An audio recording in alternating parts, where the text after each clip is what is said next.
Vamos a tener la primera sesión de aprendizaje, entonces la inyección electrónica Otto. Vamos a ver la introducción, vamos a ver las generalidades, vamos a ver las diferencias con el sistema de carburación, como también las ventajas que tiene todo de la inyección electrónica.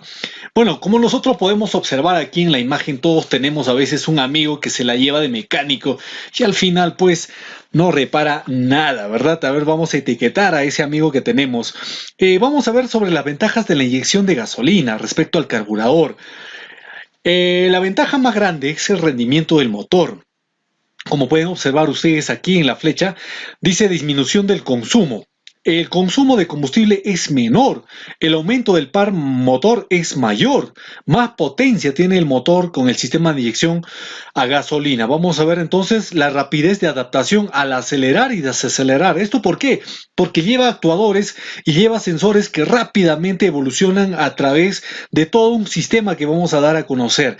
Ahora vamos a continuar entonces, miren, van a observar este cuadro de consumo de combustible.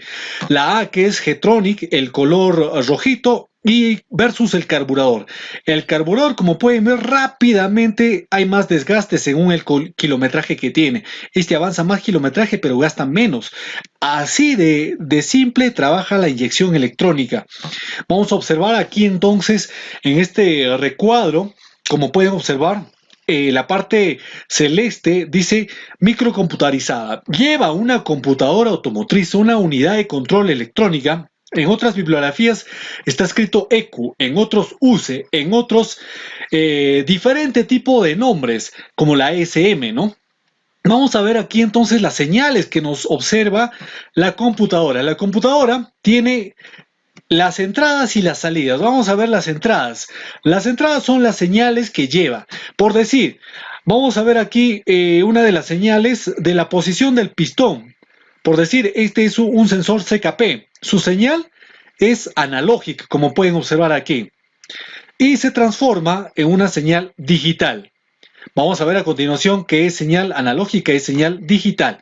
Igual, el régimen del motor, la medición volumétrica del aire, la temperatura del aire aspirado, la temperatura del líquido refrigerante, la tensión de la batería, posición de la válvula de mariposa, la información de puesta en marcha del motor de arranque, otras informaciones que tiene.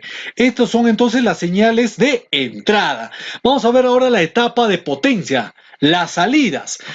¿Por qué tiene una etapa de potencia y una entrada? A ver, la unidad de control electrónica trabaja solamente con 5 voltios, nada más. Los microcontroladores, la memoria RAM trabajan con 5 voltios, pero ustedes me preguntarán, profesor, pero el vehículo trabaja con 12 voltios. Claro que sí, tiene mucha razón. Esa es la etapa de potencia. La etapa de potencia trabaja con transistores. Ya, eso vamos a ver en microcomputadoras. Vamos a observar, por decir, microcomputadoras CMOS, que ahora está realmente resaltando en estos últimos tiempos. La etapa de potencia, entonces, ¿qué hace? Que justamente trabaja con 12 voltios, pero agarra las señales para que pueda trabajar la bobina de encendido sincronizadamente con las válvulas de inyección. Hay una sincronización para que justamente en el momento adecuado mande chispa y mande combustible. Como pueden observar entonces, de esta forma trabaja. Vamos a continuar aquí como les menciono las señales. La señal analógica, esta curvatura posee cuando nosotros lo observamos en el osciloscopio.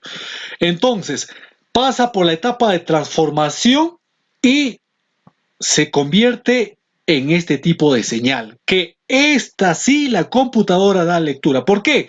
Porque la computadora automotriz y todas las computadoras solamente conocen el código binario. ¿Qué es el código binario? No es simplemente que la lectura de los unos y los ceros. 0, 1, 0, 1, 0, 1. Ahora, esta es la lectura, entonces como pueden observar aquí, mira, dice 1 que es alto, 0 que es bajo, aquí también está bajo, aquí está alto, aquí está bajo, aquí está alto, high, low en inglés, ¿verdad? Entonces, esta señal analógica es transformada por una señal digital a través de la amplitud y a través del tiempo. De esta forma, entonces, hace conocimiento la computadora automotriz. Vamos a continuar rápidamente con el procesamiento de señales. Este es la computadora automotriz. Estas son sus entradas y sus salidas, dependiendo de la marca del vehículo. Como pueden ver aquí, son los sensores que trabajan. El medidor de caudal de aire, el detector del régimen, el interruptor de mariposa, el detector de la temperatura del motor, el detector de la temperatura del aire. Son cosas muy diferentes, ¿eh?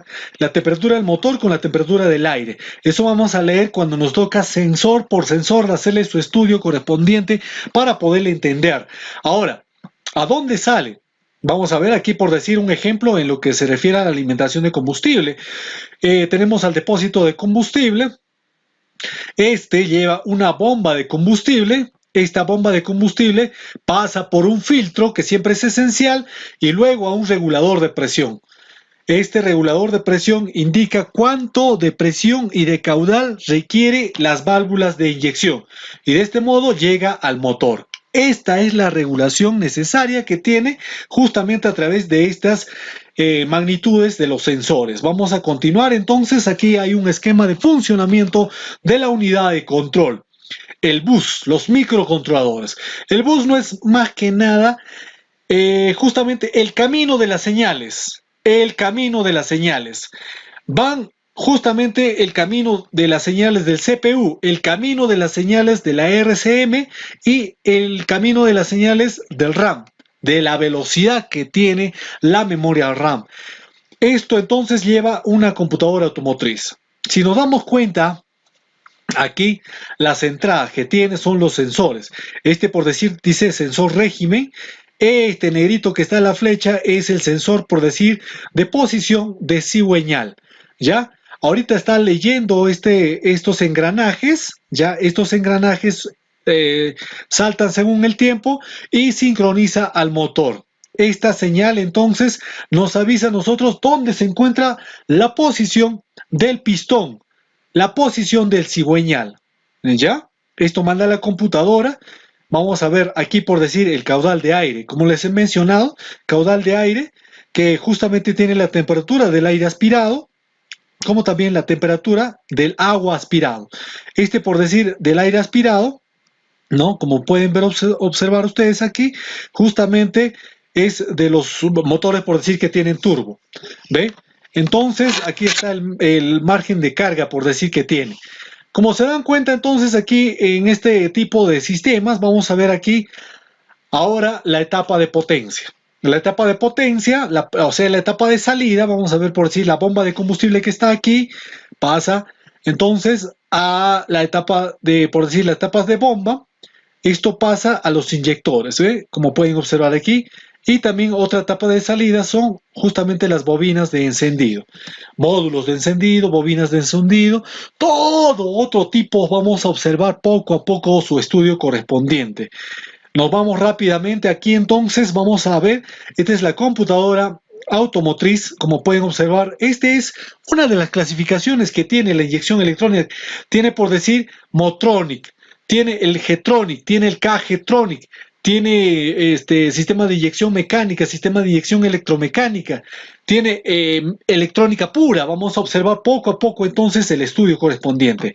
Ahora, vamos a ver de este tipo lo que observamos. Tiene una bomba de combustible, tiene un actuador de ralentí. Este actuador de ralentí lo conocemos como la válvula IAC. ¿Ya? Tiene la válvula de arranque en frío en este tipo de sistemas, porque hay otros que no tienen la válvula de arranque en frío. Tiene la bomba de, la bobina, perdón, de etapa de potencia, como se pueden dar aquí cuenta. Tiene los inyectores también. ¿Ves? Vamos a ver aquí las señales auxiliares.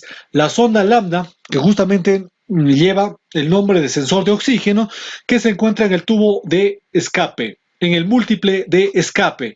Ya en esos dos lugares se encuentra el sensor de oxígeno, que justamente verifica los gases de escape. El sensor de picado. Ya tenemos al potenciómetro de mariposa. En otros vehículos se puede regular este potenciómetro de mariposa. Eso lo vamos a ver también más adelante. El sensor de temperatura del motor, muy esencial el sensor de temperatura del motor. ¿Por qué les digo? Porque este sensor es el que hace aparecer el check engine. Muchas veces, en otros vehículos, según la marca, no, solamente el sensor de temperatura es lo que observa más que nada de este aspecto que lo vamos a ver más adelante. Ya tenemos al sensor Hall, que en este caso, por decir, se encuentra dentro del distribuidor. Aquí está el sensor Hall, este que detecta justamente el movimiento del cigüeñal. Tenemos aquí el caudalímetro también, que es muy esencial para el aire. Dentro del tanque de combustible, tenemos un dispositivo conocido como conjunto bomba de combustible. Dentro de este conjunto, tenemos una bomba eléctrica. La función de la bomba es aspirar el combustible del tanque y lo envía bajo presión a través de la tubería, pasando por el filtro, al motor.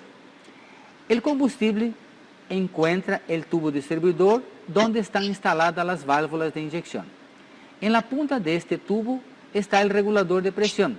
Su función es controlar la presión del sistema. Ahora el combustible con presión controlada entra por las válvulas de inyección y son pulverizados en el tubo distribuidor, donde encontrarán el aire y van a producir la mezcla aire-combustible. Reciben la chispa de la bujía y el motor empieza a funcionar. Para que tengamos una buena chispa, necesitamos de un sistema de encendido, por ejemplo, la bobina de alta potencia. Pegado al bloque del motor, vamos a encontrar el cuerpo de mariposa, donde la mariposa abre y cierra y varía el volumen de aire aspirado. El medidor de masa de aire sirve para medir la masa de aire que el motor aspira.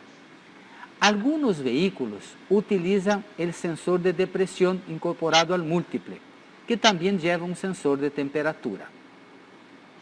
Sobre el eje de levas tenemos el sensor de fase, que sirve para indicar en qué posición se encuentra este eje. Pegado al bloque del motor está el sensor de detonación, también conocido como sensor de picado. En el volante del motor está el sensor de revolución, que sirve para medir a cuántas vueltas el motor está girando. En el bloque encontramos el sensor de temperatura. Su función es medir la temperatura del motor e informar el módulo de comando. Para ayudar en la descontaminación, tenemos la válvula del canister, que reaprovecha los vapores de combustible quemando junto en la combustión. Y por último, y no menos importante, el sensor de oxígeno, la sonda lambda, que mide la cantidad de oxígeno contenida en los gases de escape. El pedal de acelerador, normalmente electrónico, varía la posición de la mariposa. Estas informaciones de los diferentes sensores van para el módulo de comando y el módulo de comando las procesa y manda información para los diferentes actuadores. De esta forma, conocimos el funcionamiento de un sistema de inyección electrónica